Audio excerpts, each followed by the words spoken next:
Hello everyone, I am Dr. Smritishri and today I'm going to give a presentation on the topic green synthesized novel graphene quantum dots and their role as a bioimaging agent.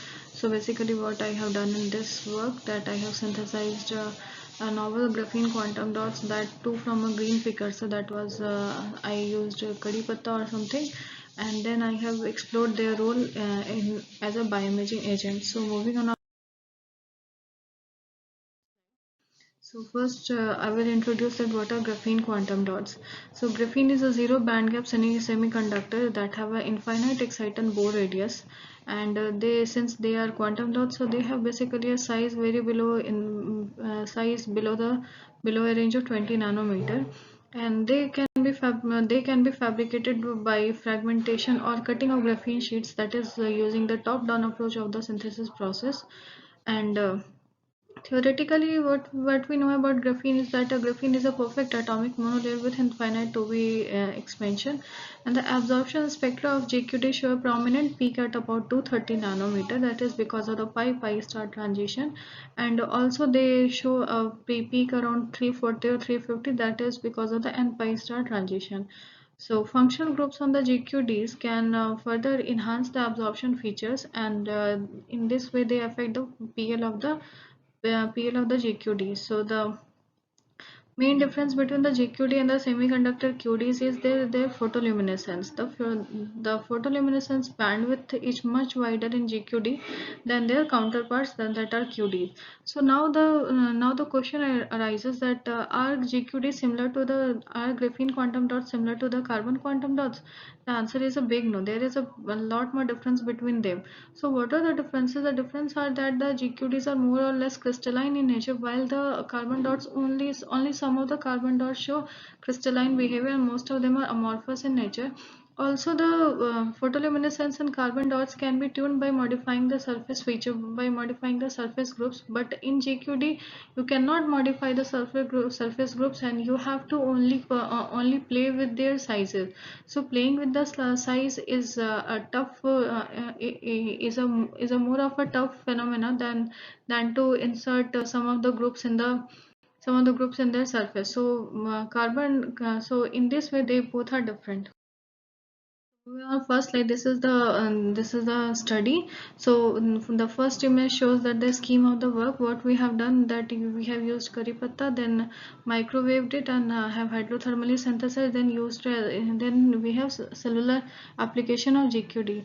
So then the next image shows the UV visible spectrum of GQD. It shows two transition, pi star transition and n pi star transition, and now also the flow the PL excitation, also the emission phenomena of GQD show excitation dependent photoluminescence emission, that is on modifying the excitation wave when the emission spectrum got shifted. So this we should says that this it is the excitation dependent PL feature.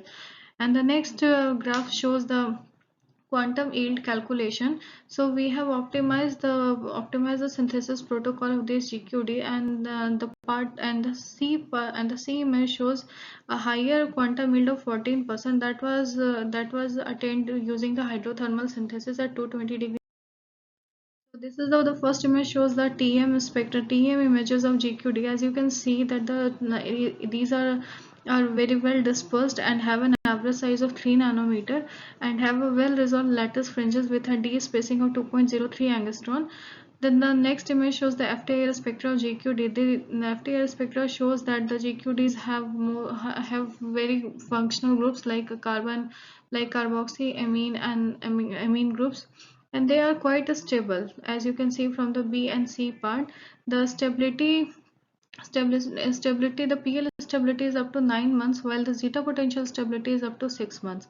And the next image shows that the MTT assay of GQD. So as you can see that the MTT assay shows that they were more the MTT were done for three different time point: 24 hours, 48 hours, and 72 hours.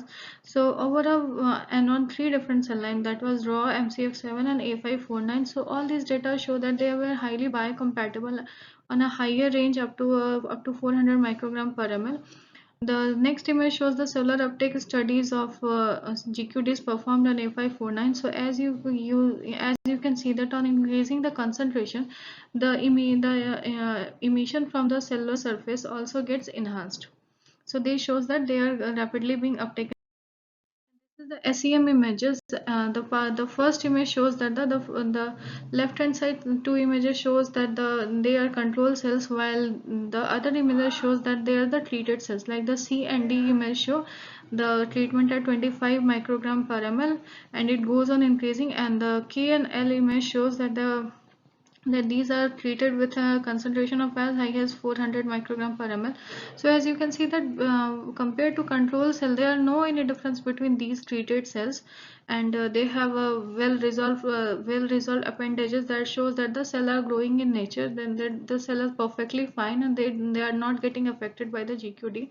So therefore we then GQDs that GQDs are highly biocompatible. They show bright green fluorescence with a quantum yield of 14%.